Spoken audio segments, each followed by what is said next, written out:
Your dream life is closer than you think. The only caveat though is it may not feel as amazing as you hoped. On March 6th, I started a challenge to create my dream life in 300 days. It's been 136 days and spoiler alert, I think I'm already living my dream life. That's a bit crazy, isn't it? It's less than halfway through the challenge and I think I've basically accomplished everything that I had originally set out to do. I thought once I started living my dream life as I had pictured it, that I would feel complete and it would magically turn me into a happy, grateful, very fulfilled person. But the truth is, I still feel unfulfilled. On the outside, everything looks perfect. My life is basically my vision board right now, but internally, I think I'm still playing a bit of catch up. So I think it's time to go a little deeper, do some soul searching, and figure out what feeling fulfilled actually means for me.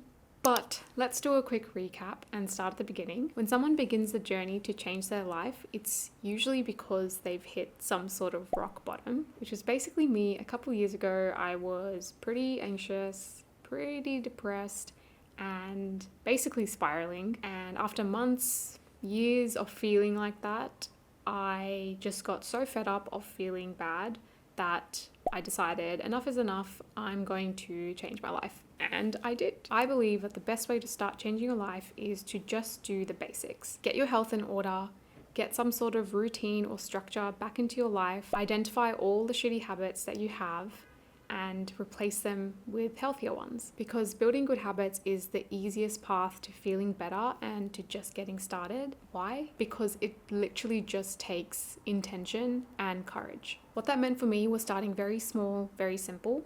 Just move your body, which actually felt great. And unfortunately, they were right. Moving your body and being active actually makes you feel really good. And after I had a bit more energy, I then started doing therapy to tackle my anxiety and to reduce my panic attacks. And eventually I got to a point where I wanted to challenge myself even more, so I did my version of 75 hard. And slowly but surely, those habits eventually just became part of my life. And I think when you start to see the benefits of doing those healthy habits, you literally can't stop doing them. You gain so much inner confidence by saying that you're going to do something and then actually doing it. Like for me, I would book myself in for a 5:55 a.m. yoga class, and then I would wake up at 5 a.m., get myself to the gym and do the class. And honestly, I felt unstoppable. It's such an amazing feeling. You start to feel so great about yourself and you start to feel so amazing in your body by just simply doing the basics. And because you start feeling better about yourself, you can also see your life a little bit more clearly. You can start to pinpoint the things that are really not working for you, where the issues tend to stem from in your life, whether it's work, relationships, hobbies, whatever it is. You can basically just pinpoint all the things that need a change. And I think that gives you capacity to start dreaming again. You start to imagine what life could look like for you. You scroll Pinterest, you create a vision board, you look at your idols, you try and find out what makes their life seem so amazing to you. And then you start to feel it. You start to feel like things could be better. The fog lifts and you believe that you can do it. And once you've done those micro steps, you can now start taking strides towards your dream life. You can set bigger goals. You can start saving up so that you can quit your job. You start making the preparations to leave your shitty living situation. You start getting your ducks in a row to end something in your life that needs to end. For me, what that looked like was working on those limiting beliefs that I felt were holding me back. I had to do a lot of nervous system regulation work. I had to clear a lot of stored trauma in my body. I also started focusing on my finances and saving up because I knew I wanted to leave my 9 to 5, which also meant that I had to prepare what my next career move was. So I started planning that out as well. I also realized that I was complaining a lot about not having enough time in the week. So I basically stopped myself from ever being hungover because I've reclaimed my weekends that way. And I literally started waking up earlier in the day because I just needed more hours. I needed that time to work on my own personal goals that was outside of my 9 to 5 job. I think I was just driven to do so. I had a purpose in my life again, so it was easy to wake up early and chase that. But I do want to say that this process, it can take some time, and it should. Please don't rush yourself in making big life decisions. Do it when you feel like you can support yourself through that change, both physically and emotionally. Like, it took me so many years to feel ready to quit my job,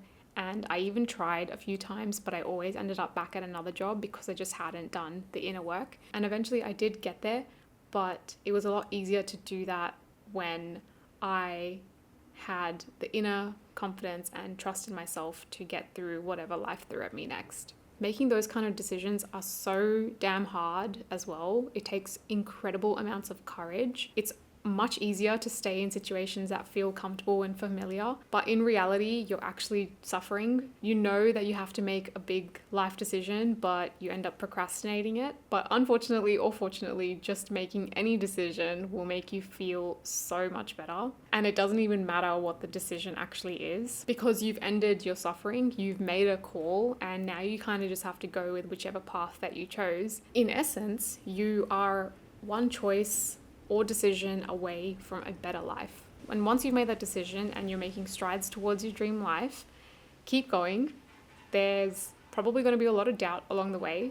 You may not see results immediately. Just don't quit. Slowly but surely, you'll start living your dream life, and maybe one day you won't even realize you are.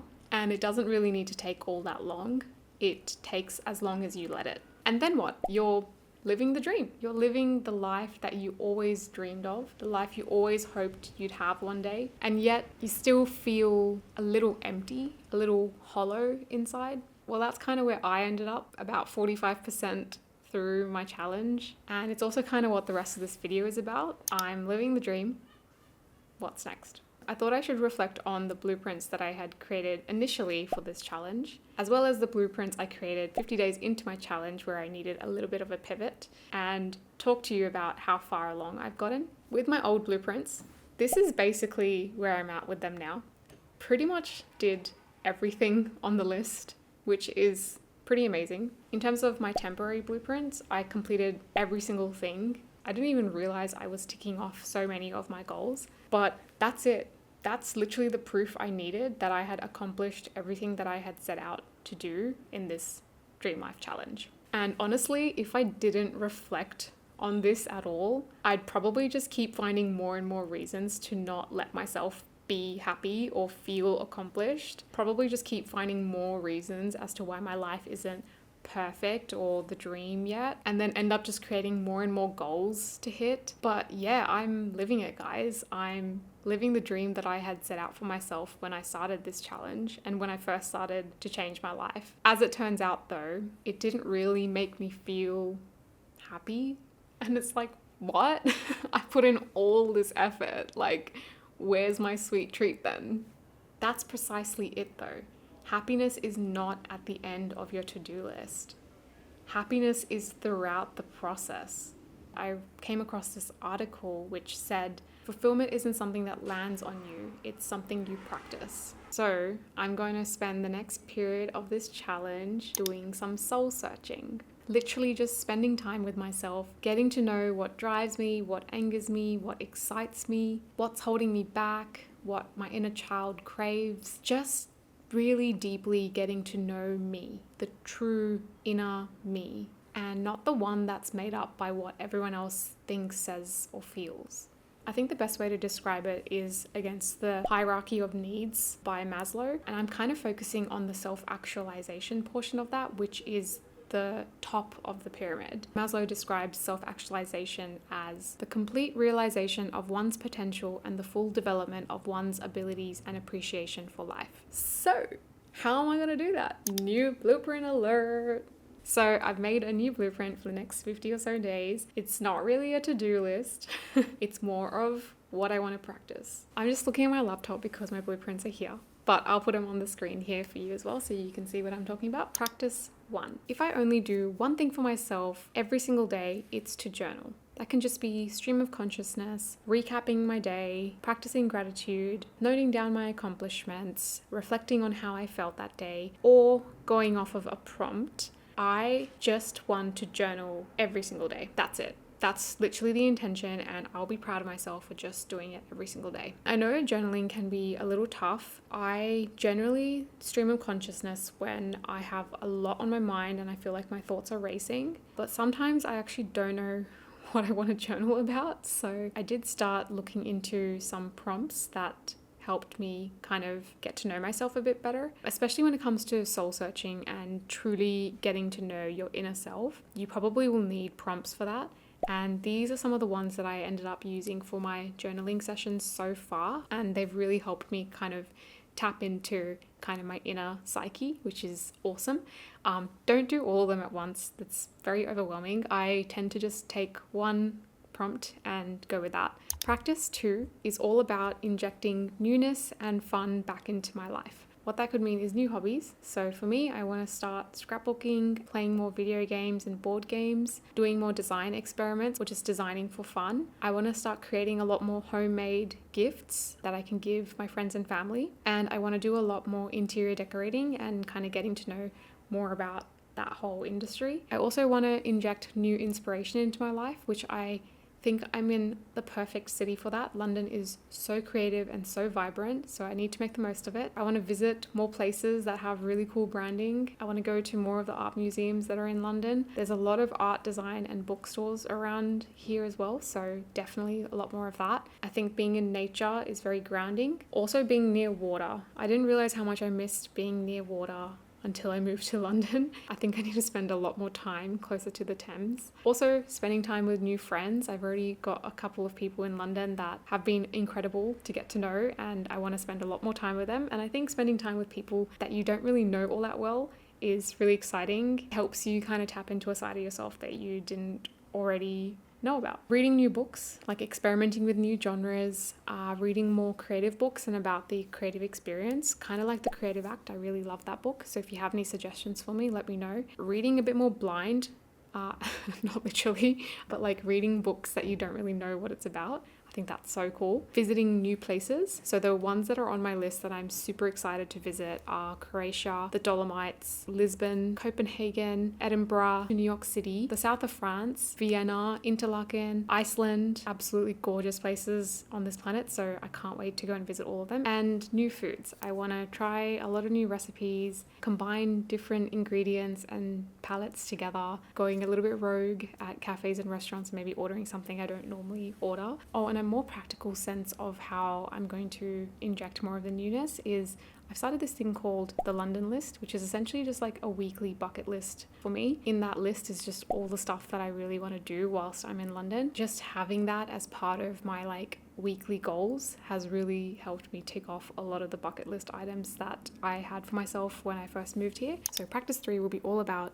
making progress towards the big goals that I have for myself in life. I kept some of them from my original blueprints and I have added a couple of other bigger ones because I think I need to dream even bigger than I started off this challenge doing. It's not just going to be about soul searching. I'm still going to be making progress towards some of the goals that I have for myself. They're just not written in a to-do list format. They're more written in the sense of how I want to feel by the process of accomplishing them, as well as the kind of level up that I'm going to get as a result. So the first one is to post 50 YouTube videos, which was actually in my OG blueprint as well. I've already made 9 videos so far, including this one. I think if I post 50 by the end of day 300, I'm going to feel pretty proud, confident, and pretty free. And alongside that, I'm going to definitely level up in video editing, in Premiere Pro, filming and composition, and communication, both verbal and visual. I also absolutely adore typography. I'm going to make it happen. I'm going to create a custom font by the end of this year. I think that's going to make me feel so creative and so accomplished. It's really going to help me level up my typography skills as well as knowledge. And this one's a little bit easy, especially because now we've moved to London. Travel to 20 new places. So I already started ticking off a couple of things on my list. This is another one that was in my OG blueprints and I've basically more than 50% of my way through it, but it's to read 15 books this year. I also want to collaborate with one of my dream brands on a video for YouTube, on an Instagram post, or even on a TikTok. These are some of my favorite brands. They're brands that I've always used or just continuously am inspired by. Yeah, that would be unreal. I think I would feel super excited, really driven, really confident. I also want to complete one big design project, which I have no idea what that is yet, but I just know that I'm going to complete that and feel super proud, very impressed with myself, and incredibly fulfilled. Along that same vein, I want to post 25 design specific videos. TikTok, YouTube, Instagram, doesn't really matter. I think it's a different style of content creation and I think it's really fun. That's pretty much it. That's my blueprint and that's my update. The next month or so is going to be incredibly rewarding. I just know it.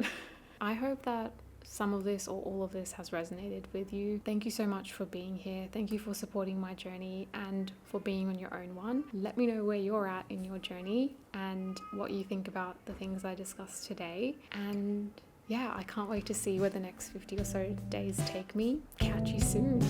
Bye.